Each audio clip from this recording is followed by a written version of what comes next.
America से तनातनी के बीच हूती विद्रोहियों ने ऐसा दावा कर दिया कि जिसे सुनकर हर कोई दंग रह गया और फिर सवाल उठने लगे कि आखिर हूती विद्रोहियों के हाथ ऐसा कौन सा हथियार लग गया कि उसने अमेरिकी फाइटर जेट को निशाने पर लेने का दावा कर दिया। दरअसल यमन के हूती विद्रोहियों का दावा है कि उन्होंने अमेरिका के 2 सबसे एडवांस फाइटर जेट पर करीब करीब निशाना साध दिया था।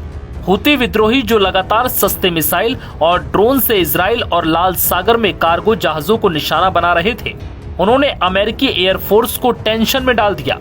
नई रिपोर्ट के मुताबिक हूती विद्रोहियों ने अब ऐसे एयर डिफेंस सिस्टम का इस्तेमाल शुरू कर दिया है जो अमेरिकी F-35 स्टील्थ फाइटर और F-16 फाल्कन जैसे आधुनिक विमानों के लिए खतरा बन सकते हैं।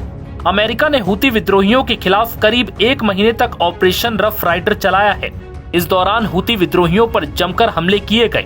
अमेरिकी सेंट्रल कमांड के प्रमुख जनरल माइकल कुरिल्ला की 8 से 10 महीने की योजना का ये पहला हिस्सा था। लेकिन हैरानी की बात यह है कि इस ऑपरेशन के दौरान अमेरिका ने अपने 7 MQI-9 रीपर मानव रहित हवाई विमानों और 2 FA-18 सुपर हार्नेट खो दिए। इस तरह से अमेरिका को करीब $1 अरब का नुकसान हुआ है। यानी हवाई युद्ध में अमेरिका स्पष्ट तौर पर बढ़त बनाने में नाकाम रहा। लेकिन हैरानी की बात यह भी है कि F-35 और F-21 जैसे फाइटर जेट को भी निशाने पर ले लिया। न्यूयॉर्क टाइम्स से बात करते हुए अमेरिकी अधिकारियों ने कहा कि हूती विद्रोहियों ने ऑपरेशन रफ राइडर के पहले 30 दिनों के भीतर अमेरिकी F-16 और F-35 को लगभग नष्ट कर दिया था। यमन में हूती विद्रोहियों के ठिकानों के खिलाफ हवाई हमलों का एक खतरनाक अभियान चलाया गया था। इसके जरिए राष्ट्रपति डोनाल्ड ट्रंप अभियान का परिणाम देखना चाहते थे। FA-18E सुपर हॉर्नेट अमेरिकी सेंट्रल कमांड क्षेत्र में Nimitz class aircraft carrier USS Carl Vinson के फ्लाइट डेक से ऑपरेट होता है। माना जा रहा है कि हूतियों ने इसे मार गिराया था। हालांकि अमेरिकी अधिकारियों का कहना है कि ऑपरेशन रफ राइडर के दौरान कई हूती विद्रोही मारे गए। अमेरिका ने इसमें 1000 से ज्यादा ठिकानों पर हमला करने की बात कही थी। इस दौरान अमेरिका ने स्टैंड प्रिजन मिसाइलों का भी इस्तेमाल किया।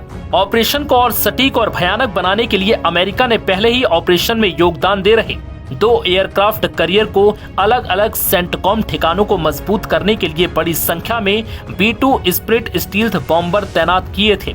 लेकिन F-16 और F-35 विमानों के खिलाफ पता चला कि हूती विद्रोही सतह से हवा में मार करने वाले हथियारों का इस्तेमाल कर रहे हैं। इससे अमेरिका को टेंशन हो गई, क्योंकि इससे न सिर्फ काफी कीमत वाले फाइटर जेट्स खतरे में आ गए, बल्कि ऑपरेशन को चलाने वाले अमेरिकी सैनिक भी खतरे में फंस गए। न्यूयॉर्क टाइम्स की रिपोर्ट के मुताबिक हूती विद्रोहियों ने अपनी मिसाइलों से अमेरिका के कई F-35 स्टील्थ फाइटर जेट और F-16 फाइटर जेट को करीब करीब उड़ा ही दिया था। काफी कम अंतराल से ये विमान बचने में कामयाब रहे। रिपोर्ट के मुताबिक इसकी पुष्टि कई अमेरिकी अधिकारियों ने की है। इसके बाद 5 मई 2025 को व्हाइट हाउस ने तत्काल ऑपरेशन को रोकने का आदेश दिया। ओमान की मध्यस्थता में अमेरिका और हूती विद्रोहियों के बीच समझौता किया गया।